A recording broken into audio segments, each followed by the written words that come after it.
Hiya. Whew. It's Saturday morning and I'm about to go to not just a Knit in Public Day. I can't remember if that's the exact title, but it's June 13th. And that is, I think it's International Knit in Public Day. And there's an event at Provincial Park near me, Bronte Creek. And I'm going to meet one of my best friends to hang out and learn and hopefully not buy anything or buy much. And I want to show you what I pack before I jet out the door. So snacks, yes. My friend and I are going to meet for brunch first, but nevertheless, I'm bringing some snacks, almonds and rice cakes. I don't think I'll be very hungry because of the brunch, but I don't want to be caught unawares. I am bringing water. I just realized I have to locate my water bottle. I had it on my table and then it went walking. So I have to find that. Water I will be bringing. Sunscreen. Hopefully I don't need this, but I'm bringing it. Insect repellent. I'm bringing my AirPods in case I want to do any just me reporting. I am hoping to interview at least one of the makers, but I just won't use a mic for that. I'm bringing my tripod, which I usually use for filming, but since I want to show you this, you're actually propped on a plant pot. Bringing my notebook. So I have my notes from my last episode where I had all my things I want to remember, including remember your intentions. This is for fun. And I'm gonna over brunch write my questions for the maker I know I'll be talking to. I'm bringing sunglasses as well as my regular bifocals. I'm bringing a sock to knit on. I'm bringing my, what is this called? My little Notions pencil case thingy. So I've got scissors. I don't know if I can do this without everything falling out. I have scissors, buttons, which I won't need, but I may need my darning needle in case I finish the socks I'm working on. That's like big time wishful thinking because I don't know how much time I'll actually spend sitting and knitting. So yes, of course, water. My friend is bringing electrolyte powder. It's going to be pretty warm, but not as warm as it has been, I think. So we'll be sorted for that.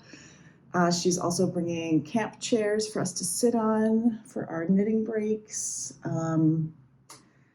And I don't know, she's very well prepared. You know what I'm going to bring? Tissues. Just bring a couple. Oh, that's all I have. Couple.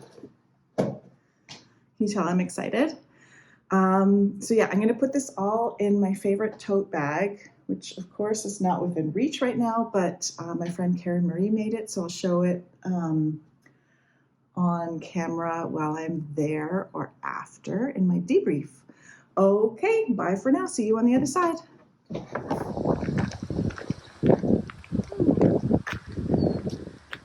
Yeah, probably very relieved to get.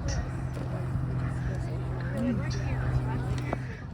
Hey, my name is Elena. What's your name? My name's Margot. Hey, Margot. And your company is Squirrel Crafts? Yes, it is. So you were just telling us that, your kits help people to learn new crafts. Yeah, how did you get started? I am the squirrel. If there's a craft out there that needs to be learned, I will learn it. Yeah, I can relate. Because that gives me a lot of, that's how I get my pleasure. And being able to share a new craft with somebody else and maybe give them a new hobby is kind of my whole idea behind this. That's amazing. All of my kits are set to be done in 4 hours and give you everything you need to try out a new skill without having to buy anything extra that you're going to have hanging around. Yeah. Do you have a favorite kit? This is my new kit, so it's my baby. Exactly. This is my favorite one at the moment. But it changes based on what I'm doing because I really like the leather journals too. Those are really useful. They're gorgeous. And I see you have a website, Yes, it is. so folks can get in touch with you that way if they're not here. All right. Thank you so much, Margot. Thank Nice you. to meet you. 9-inch and- circulars. And is it like what's the Oh, gauge of those the needle? ones, I knit tight, so they're a 2.5 millimeter. 2.5. For DK weight socks, I use 3.25. Mhm. This, I think, is a 2 millimeter needle because this like opal is really Yes. fine. Yes. Yeah. And these ones are 2.5s, the DPNs, because they Nice. are they're Knitter's Pride zinc. Yeah. 2.5 is my favorite size, I think, Mhm. for socks. 2.5. Yeah. Yeah. Yeah, and Cindy was telling me, start popping in here, that all the yarn she carries is ethically produced Bubbles. or traceable or Yes. both. Yeah. Yeah. Uh-huh.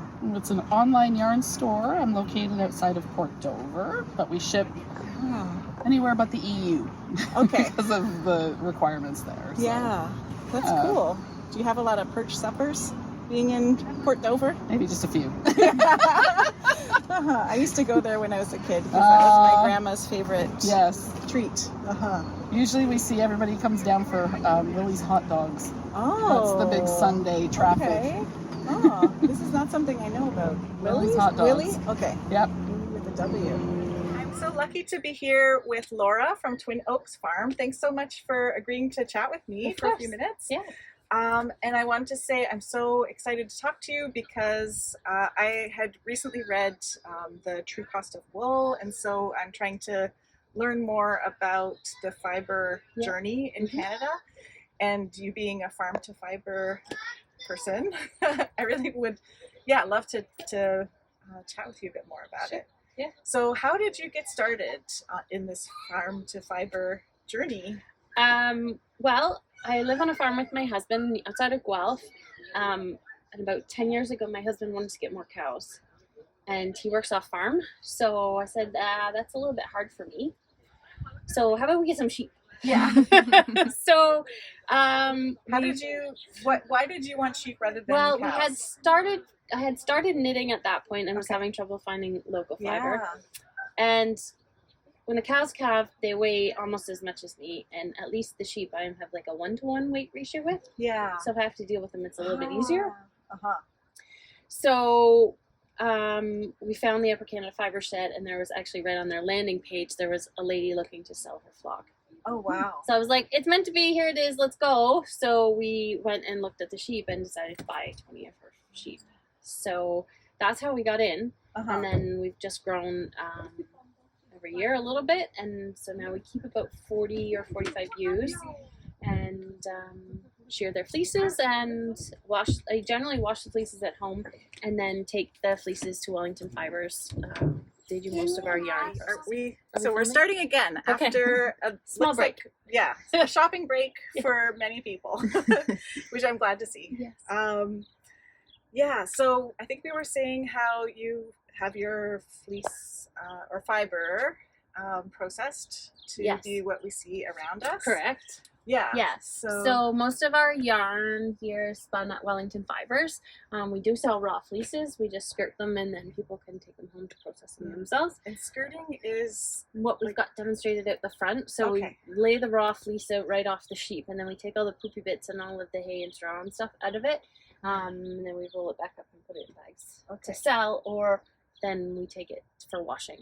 And then I wash the fleeces and then take them to the mill for processing. okay. So that's cool. So you wash them first, and then Yeah. yourself. Try to wash them at home and then take them Yeah. to the mill. Yeah. Okay, that's cool. Yeah. Because it's not like washing your laundry. It's a lot more intense. No, it's more Needs- intense than that. yeah, It needs more focus. and probably good plumbing, etc. Yes, hot water is very important for washing fleece. Yeah. Uh-huh. So another question I had was about how you decided on the way that you sell your yarn. So you're selling at festivals, Yes. primarily. Yes. So how did you decide that that's? Well, way we you did wanted to have a website during COVID, Yeah. which made sense during Yeah. COVID. But we felt like once people could start shopping again in person, they would rather touch and feel it and see the color in person and buy in person than buy online.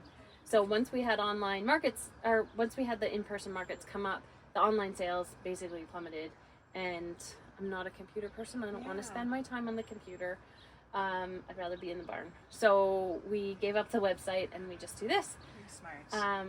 Which works well. And to me, and like my own experience, I was a little shy about going to festivals right after the first wave of COVID, but now I'm going to everything. Yes, yeah. And so have you found the same thing in terms of it being much busier this year? Yes. I found with weather. Aside from weather, which has been a challenge this year, that when people came out of COVID, they were like, the people that came were hungry. Yeah. Like they wanted to touch and feel the things, and they wanted to talk about it, and they wanted to do the things. So, and that was great. And then it kind of like peaked and then came down a bit, and now I think we're coming back up.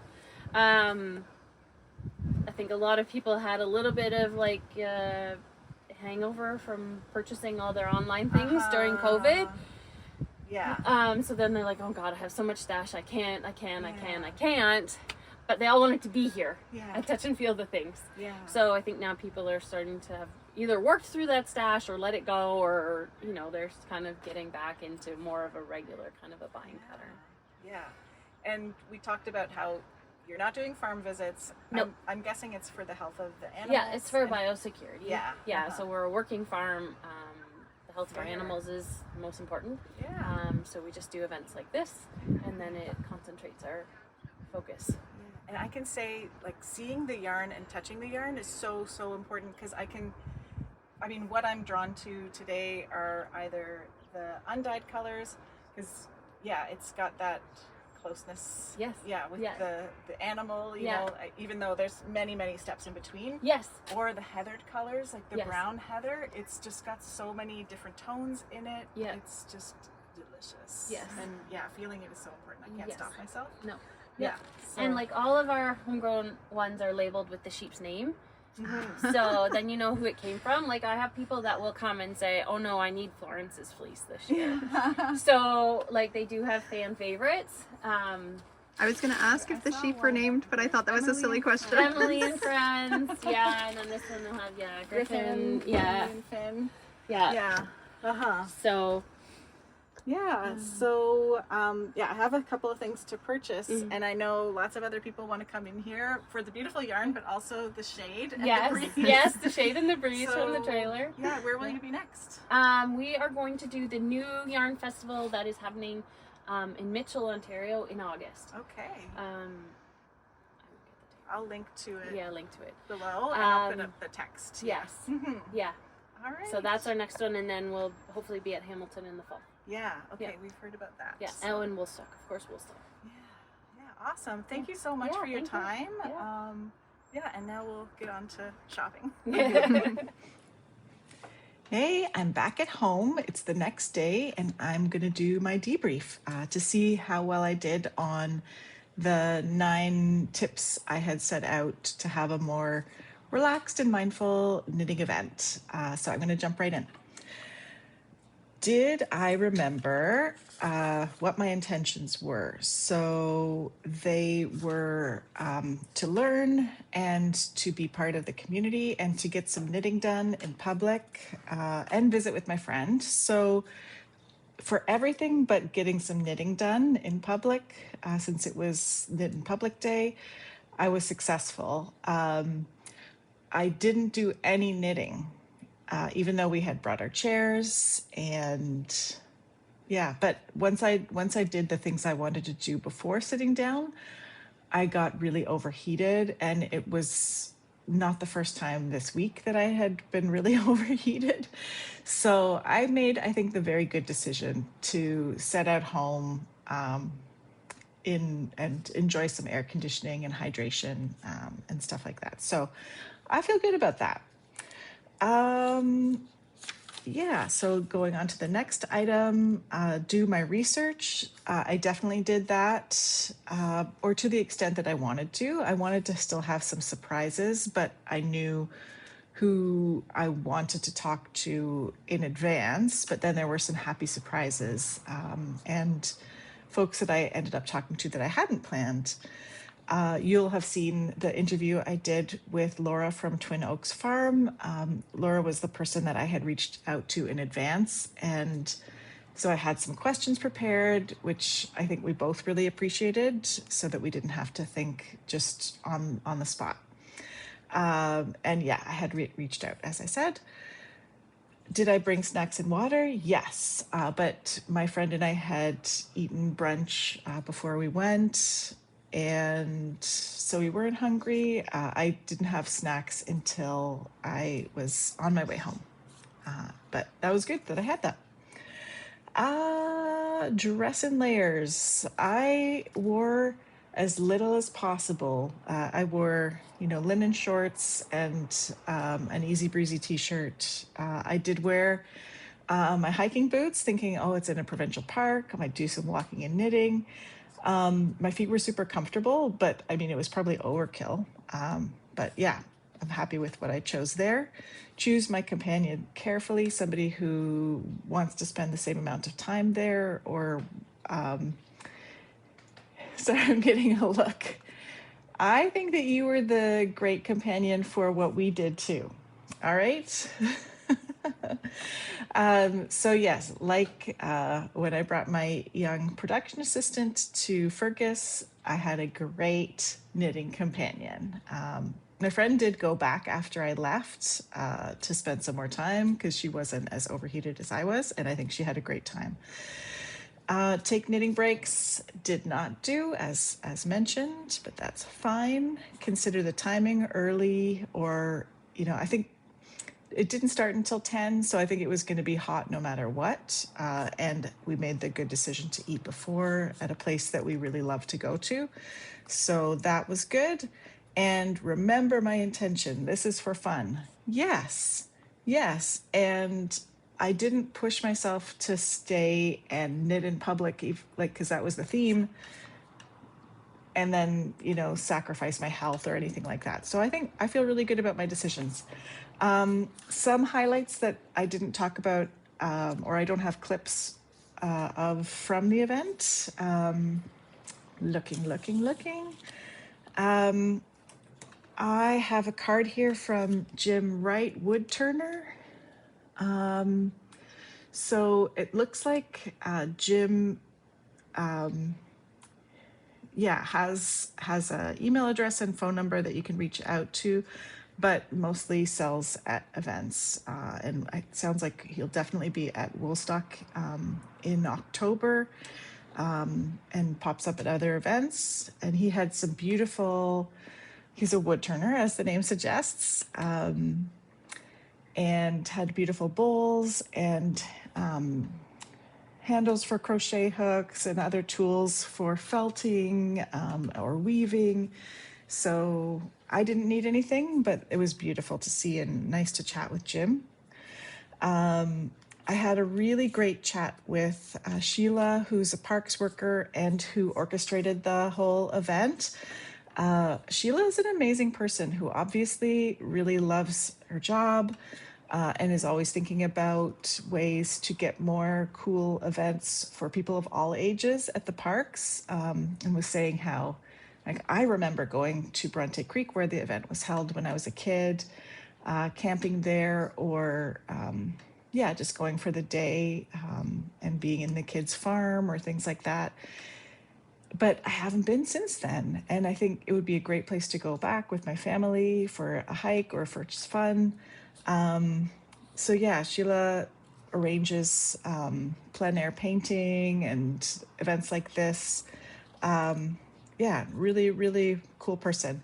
Sheila was the person who was going to be doing some education around walking and knitting, and that didn't happen, but we were able to chat with her. So she showed her setup, and it's basically a drawstring bag with some carabiners on it that she hooks onto her belt loops or her belt, so that she's got both hands free for knitting. So, that was reassuring. It's not any kind of special equipment that you need to buy. So either that or some of the folks in the comments last week talked about Japanese knot bags. So those are great ideas for, without buying special equipment, just getting out there and walking and knitting. Sheila also talked about copper needles that are a kind of new thing. I don't know if they actually exist or if people are just about to release them, which we were talking about, can you walk and knit in the winter? I mean, the terrain is one consideration. If it's, icy or what have you, it's probably not safe, depending on, your footwear, etc. But yeah, copper needles, if you have your fingers, your fingers aren't covered, so they could get cold, but copper needles, I guess, conduct the heat from your fingers so that you're not having to direct more heat to make up for what's lost through the metal of the needles, if they're metal. Anyway, so that's something to look out for. So yeah, I had a great time. Didn't stay as long as I had thought, but I feel really good about how I showed up. I had a good time with my friend, met some really lovely people, learned a lot. Okay, one of my goals was to buy as little as possible. I bought more than I thought I would, of course. And it was all from Twin Oaks Farm. So I do feel good about shopping with Laura and knowing more about her and her family operation. I feel really good about it. This is some sock weight yarn. It's 70% wool, 30% mohair, so it'll be nice and strong. And it's 400 yards, 100 grams, and the wool is from Emily and Friends, and it's in this undyed kind of browny gray color. And I got 2 more skeins of the red that I had purchased at Fergus Fiberfest so that I could make the mittens to match the hat I have planned. All right, so that's it for this week. Next week, I'll probably be back with a regular update of what I've been knitting and chatting with you about everything that's going on and things I have planned. I will have a lot to talk about, so I look forward to seeing you then. All right, bye for now.